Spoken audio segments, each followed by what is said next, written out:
नमस्कार दोस्तों, स्वागत है आपका आरवी क्लासेस में। मैं आपका दोस्त सनी। आई होप आप सभी लोग ठीक होंगे। तो हम लोगों ने इतिहास में पिछली क्लास में हम लोगों ने शुंग वंश पढ़ा था।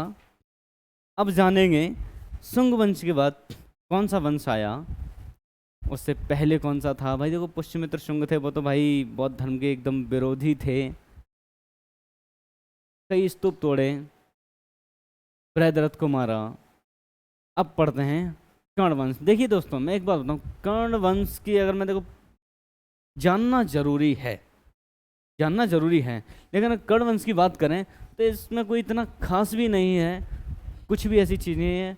लेकिन हाँ, क्या पता आ जाए।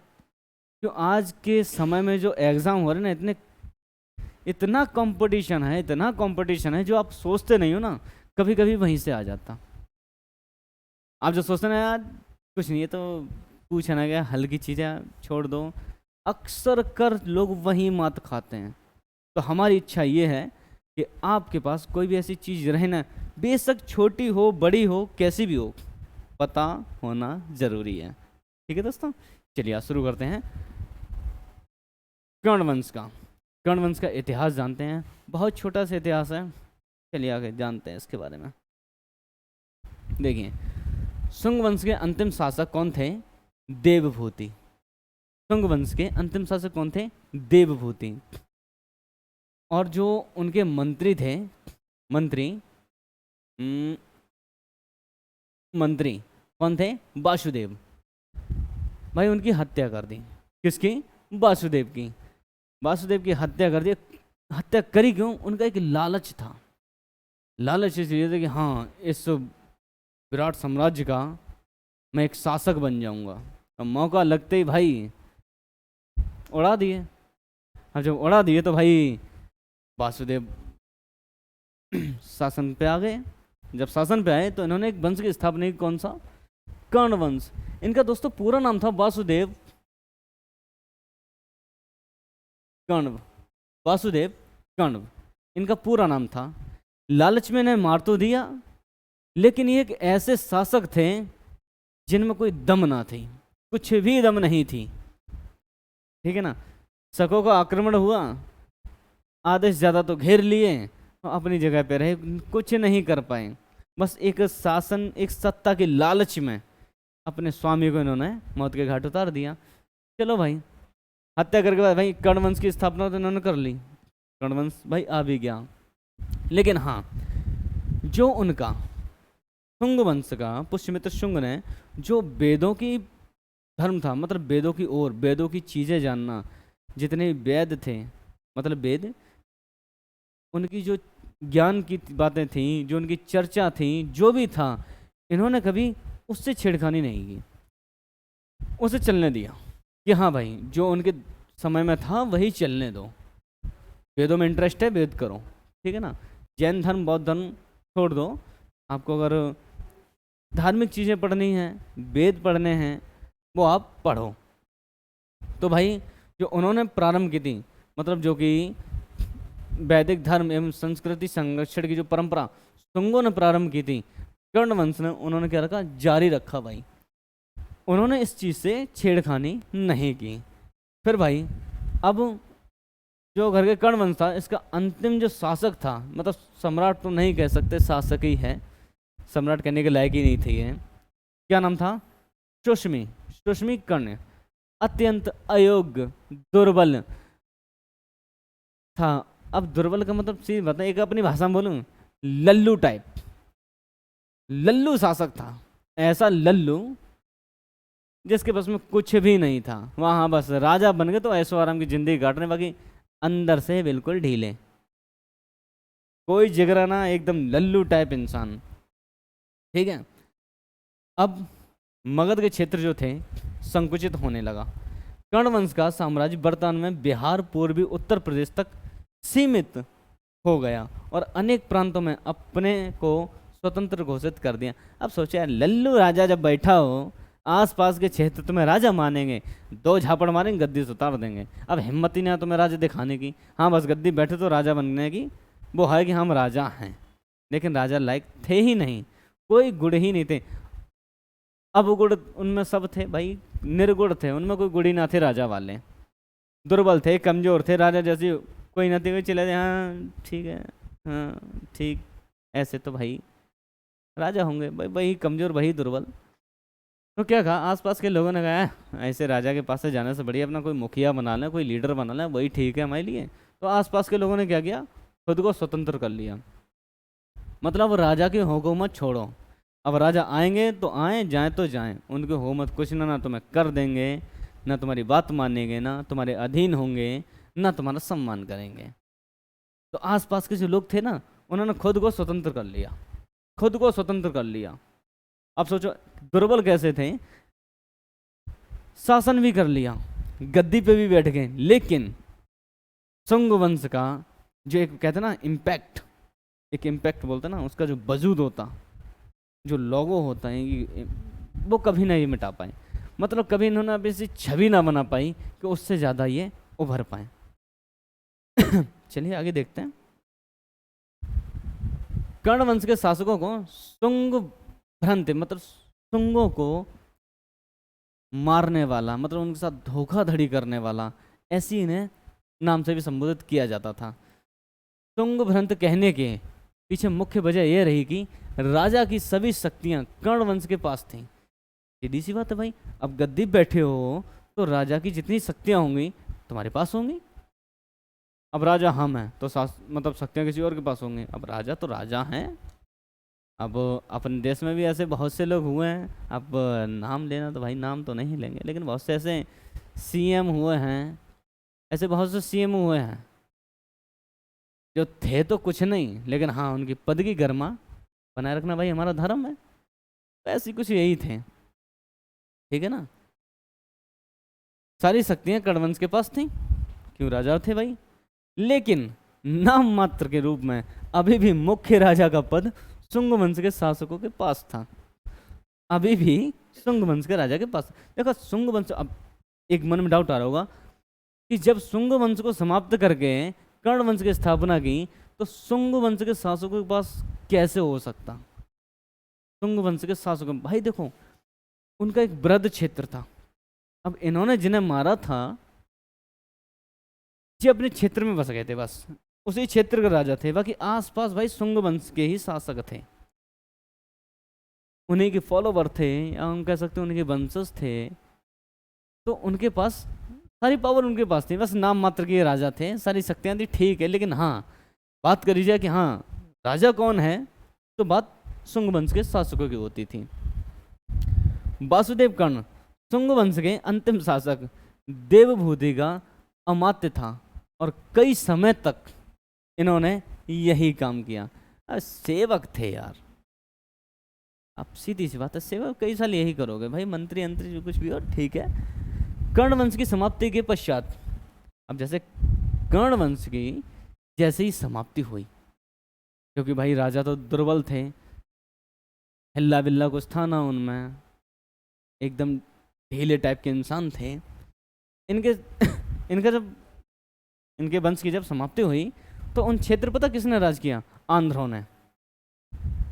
आंध्रों ने इनके वंश के बाद वहाँ पे राज किया। राज करने के बाद शुंग वंश और कर्ण वंश के राजाओं को हराकर यह संज्ञान हासिल किया था। मतलब आंध्रों ने कर्ण वंश को तो हराया ही, उनका तो वंश समाप्त कर ही दिया, प्लस आसपास के जो शुंग वंश के शासक थे उन्हें भी हराया। उन्हें हरा के अपने दम पे, अपनी वजूद पे तब बैठे। अब कर्ण वंश को हराना कोई इतनी बड़ी बात थोड़ी ना थी। सोचो नाम मात्र के तुम गद्दी बैठे हो, ठीक है ना, फिर भी नाम दूसरे का चल रहा, तुम में कुछ फर्क ना है। जब आंध्र है ना तो ऐसा खदेड़ के मारा ना, ऐसा खदेड़ के मारा कि कर्ण वंश के तो बात ही, उनका तो वहीं पे खत्म। वो एक मीम्स बना ना, कौन सा बना है चलो याद ना, बाद में बताएंगे हम। तो भाई कर्ण वंश को तो खदेड़ के मारा आंध्रों ने, उनकी तो हत्या ही ली, फिर जब बैठे गद्दी पे, जब उनने देखा कि हाँ आसपास और हैं भाई शुंग वंश के और हैं शासक, उन्हें भी हराया। हराने के बाद आंध्र तब बैठे गद्दी पे, तब अपनी गद्दी सिंहासन पे तब आंध्र बैठे, और उन्होंने फिर राज किया इस जगह पे। कर्ण वंश ने कभी भी अपने आप को एक शक्तिशाली राजवंशों में शामिल नहीं कर पाया। अब भाई कैसे करेंगे? सोचो, एक सेवक जिसने कभी ऊंची आवाज में बात ना कर पाई हो, जिंदगी में कभी ऐसे काम ना कर पाए हों जो तुम्हें हौसला आए, कुछ भी आए, यार शक्तिशाली राजा कैसे हो सकता? अब तुम धोखे से उसे मार दो तो बहादुरी थोड़ी ना है, वो बहादुरी नहीं थी। तो इसीलिए इन्होंने कभी अपने अब राजवंशों को शक्तिशाली राजवंशों में शामिल नहीं कर पाया कि हाँ हम शक्तिशाली हैं। कहे कि शक्तिशाली नहीं थे तुम। विशाल साम्राज्य की बागडोर मिलने के बाद कर्ण वंश के राजा इसको संभाल नहीं पाए, मतलब मार भी दिया, गद्दी भी हथिया ली, राजा ही बन गए, लेकिन जो जितना बड़ा क्षेत्र था ना, साम्राज्य जो था उनका, उनकी बागडोर भी उन पे ना संभली। अब सोचो इतना निकम्मा इंसान कौन होगा? धोखे से मार भी दिया, राजा भी बैठ गए, राजा बन भी गए। अब भाई जब तुम्हें संभालना ही नहीं आता तो काहे के लिए बैठे थे? तुम्हारे पुरखा कह के मर गए थे कि हाँ तुम मारो राजा बन जाओ। राजा नाम के नहीं, राजा अंदर से ही होना चाहिए। राजा वाली फीलिंग अंदर से, राजा अंदर से दिखता है, अपने गुणों से दिखता है। चंद्रगुप्त कौन सा राजा का पुत्र था? कौन सा राजा का पुत्र था? नहीं था ना। अब बात करी जाए, राजा था, राजा के अंदर उसके राजा जैसे गुण थे, महान सम्राट जैसे उसके गुण थे, इसलिए राजा बना। राज किया उसने भाई, राज किया। तो राजा जैसे गुण होने चाहिए, राजा जैसे गुण होने चाहिए। और राजा बनने के लिए क्या यार, तुम गद्दी बैठ के राजा थोड़ी ना बन जाओगे। ऐसे कई होंगे आपके जैसे जो ऐसे गद्दी बैठ के अपने आप को घोषित कर लेते हैं, लेकिन नहीं, जो चीज़ होती है वो चीज़ होती है।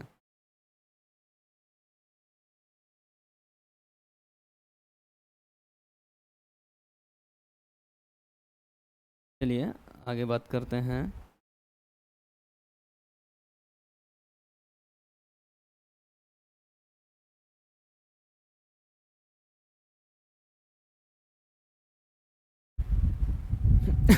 मगध राज्य में कई छोटे छोटे राजा और सेनापति, मतलब सोचो, मतलब मगध राज्य में अब सीधी सी बात है, मगध राज्य में कई ऐसे छोटे छोटे राजा थे, उनके कई सेनापति थे भाई। वो इनसे ज़्यादा दम रखते थे, वो इनसे ज़्यादा दम रखते थे। सोचो, वो अधिक प्रभाव रखते थे किन से? कर्ण वंश से। इनसे ज़्यादा प्रभाव उनका था, इनसे ज़्यादा प्रभाव उनका था।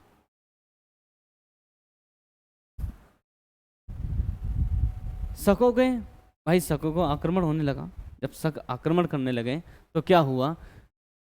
मगध के दूर दराज के इलाकों पर अधिकार कर लिया। मतलब जब शक और पल्लव, मतलब अभी पढ़ेंगे करके आगे पढ़ेंगे, शक पल्लव सतवाहन, अभी सतवाहन वंश चलेगा, बहुत मजा आएगा। जब वो आए ना घोड़े पे चढ़ करने का, अच्छा हमसे दादागिरी, चलो दो दो हाथ हम भी कर लें। अब हाथ करने बैठे ना, मुंह की खाए, तबीयत से खाए। मगध साम्राज्य में जो आसपास के क्षेत्र थे ना, चुन चुन के मार के घेरे थे, चुन चुन के मारे थे। हाँ ये राज्य हम लेंगे तो लेंगे। सब हासिल कर लिए, कुछ ना छोड़ा उनके पास, कुछ ना। बहुत, मतलब सोचो एक मगध साम्राज्य कितना विशाल साम्राज्य था यार, कितना विशाल था। चंद्रगुप्त, अशोक, बिंदुसार। आज बिंदुसार ने तो चलो साम्राज्य नहीं बढ़ाया, लेकिन चंद्रगुप्त उन्होंने बढ़ाया। उसके बाद अशोक ने और बढ़ाया, अशोक ने और बढ़ाया। लेकिन जब शकों का आक्रमण हुआ ना, तो सब धराशायी किए, बहुत पहले विचारों को, बहुत पहले। और जब ये अधिकार कर लिया ना, तो आसपास के इलाके में खलबली मचने, पेट में वो कहते ना पानी पानी उठने लगा। काहे के लिए? अब शक जब आक्रमण करें, वो किसी को देखते ना थे, जहां घुस गए वही राज्य उनका, जहां घुस गए वही राज्य उनका। दिक्कत क्या थी कि सबको अपना अपना दिखता था, मतलब एकजुट नहीं होना चाहते थे। अब जब एकजुट नहीं हो गए तो भाई कोई भी आके तुम्हें ठोक के चला जाएगा। तो वही यहाँ पे हिसाब था। मगध इतना बड़ा साम्राज्य था, जिनके हत्थे में जैसा आया अपने अपने को राजा बना लिया, अपने अपने को राजा घोषित कर लिया और एक एक अलग क्षेत्र बना के अपने बैठ गए। वही कणवंश के साथ हुआ था। कणवंश आए, उन्होंने सोचा चलो इतना बड़ा क्षेत्र है, देवभूति को मार दें, उसके बाद हम यहाँ के शासक बन जाएंगे। ठीक है, मार दो। हुआ क्या, चलो ठीक मार दिया, शासक बन गए। क्या शासन कर पाए? नहीं कर पाए। आसपास की जनता थी ना, वो अपने आप को स्वतंत्र घोषित करने लगी। आसपास के क्षेत्र कहने लगे मेरा कोई राजा ही नहीं, जो भी हैं हम ही हैं, बात खत्म। तो ऐसा कुछ हिसाब किताब चलने लगा। पानी देना जरा।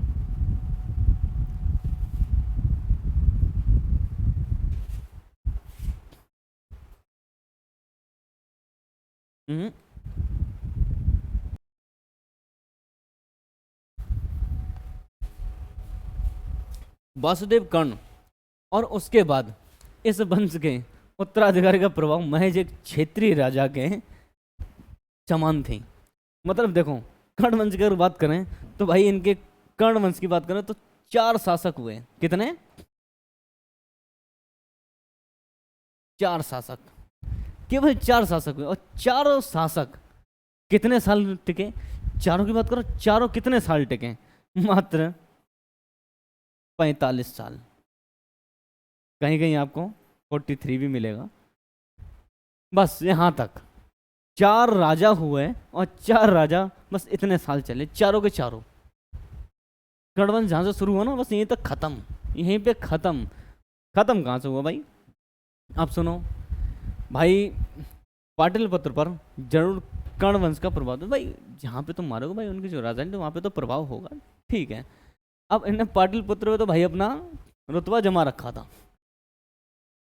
तब ये से भाई राजा जी हैं, मजा ही कुछ हो रहा है। वो बात अलग है कि जनता तुम कुछ मानती ना, एक पद की गर्मा थी इसलिए मान रहे थे। फिर क्या हुआ, धीरे धीरे यह वंश बहुत कमजोर हो गया, बहुत कमजोर। 45 ईसा पूर्व के करीब आंध्रों ने अपना प्रभाव बढ़ाना शुरू किया। मतलब 28 ईसा पूर्व के बाद फिर आंध्र फिर भाई उछले कि ना अब तो कुछ होना चाहिए, शुरू कर दिए। और कर्ण वंश के जो अंतिम शासक थे कौन थे? सुशर्मा। सुशर्मा को मौत के घाट उतार दिए। और जैसे प्रभाव शुरू किया उन्होंने, कर्ण वंश का कौन अंतिम शासक कौन है? वो कौन है लल्लू यार? पता चला भाई सुशर्मा बैठे गद्दी पे, सुशर्मा देख लेंगे भाई। गए आंध्र, सीधा उड़ा है खोपड़िया अलग, सीधा खत्म। अब मारने वाले कौन थे पता आपको? शिमुख। ये आंध्र मतलब आंध्र के एक शासक थे, राजा थे। सीधा गए, सीधा खत्म। तो कर्ण वंश में इससे ज़्यादा और कुछ ना है, बस कर्ण वंश में इतना ही है, ठीक है ना।